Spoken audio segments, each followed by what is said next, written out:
what about Canada situation? How are we dealing with it? Now, have we Yeah, contained just it? imagine, some time ago you would have said, Canada we will deal with later, let's talk about the US. So now, for some inexplicable reason, you are saying US बाद में बात करेंगे, चलो Canada की बात करते हैं. US is not problematic for us. No, that's true, I agree. I agree. Yeah. US is not problematic for us. But Canada is, even though it's a lightweight. Unfortunately, I agree there also. But such a wonderful people-to-people relationship, and now it is a struggling economy and whatever. But why Trudeau will be doing this? I think, that's a question you need to have Trudeau here, not Jaishankar, to answer. I can only speculate. Look, to some extent, I think there is a general Western issue, and to some extent, a very specific Canada issue. I think the Western issue has been, after all, let's be frank, the world order after 1945 was heavily Western. I mean, it was before 45 also in an imperial colonial sense. And after 1990s, it was again very, very Western. So what has happened, you can say, in the last 20, 25 years, is that there is what you can call a rebalancing, a multipolarity. Many non-Western countries have a bigger share, a bigger contribution, a bigger role, if you would, and a bigger influence which will naturally come. So the equations, in a way, between the West and the non-West, I think is changing. And it's not easy to adjust to that. If you've been dominant and you are less dominant, if there was a time when, in the conversation you were looking up and I was looking down, and now the conversation is no longer like that. It takes a little bit of getting used to. So I would say, in a broad way, on multiple subjects, today,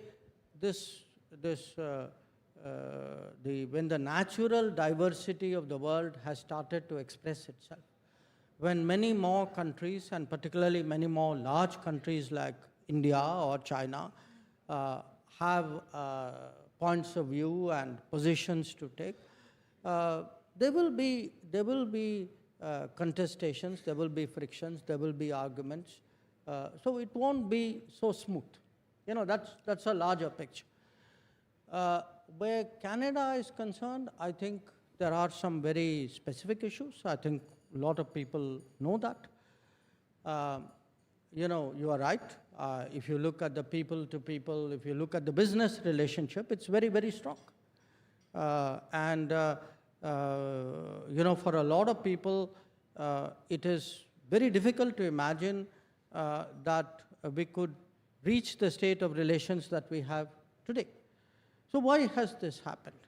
I would say definitely there is some history, for the non-Indians in the room, I should remind you that in the 1980s, Indian Air India plane was blown up flying out of Canada, and in many ways that's a kind of a overhang, because it wasn't just an incident, it was a reflection of something which was going on there. But at a time when many people felt that, look, that's all behind us, I think developments in the politics went in a different direction. And we are seeing to some degree the consequences of that. So again, I give you the first observation that, the broad attitude versus the specific. And I give you 2-3 examples of it. Canada has just, they asked us to subject our high commissioner to a police inquiry, you can say, and we chose to withdraw the high commissioner and diplomats.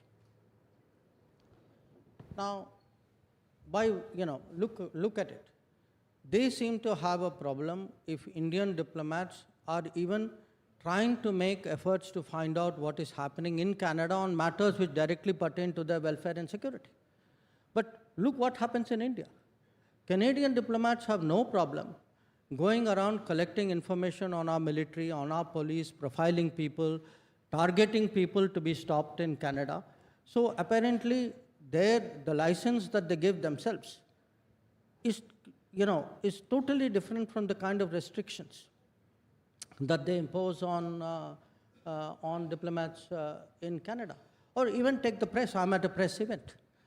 Now, when we tell them, saying, look, you have people openly threatening leaders of India, diplomats of India. Sometimes the threat is not just verbal, it's physical. So their answer is freedom of speech. Okay? Now, when Indian journalists make social media comments, if you threaten the Indian High Commissioner, he is supposed to accept it as freedom of speech. But if an Indian journalist says the Canadian High Commissioner walked out of South Block looking very grumpy, it is apparently foreign interference. Now, how, look at the, this is not even, double standards is a very mild word for it. So, look, there is this thing that we will do it differently at home, we will do it differently abroad, we will do it our way, but that doesn't apply to you. So I think these are the larger, I would say, adjustments which have to happen in this changing world.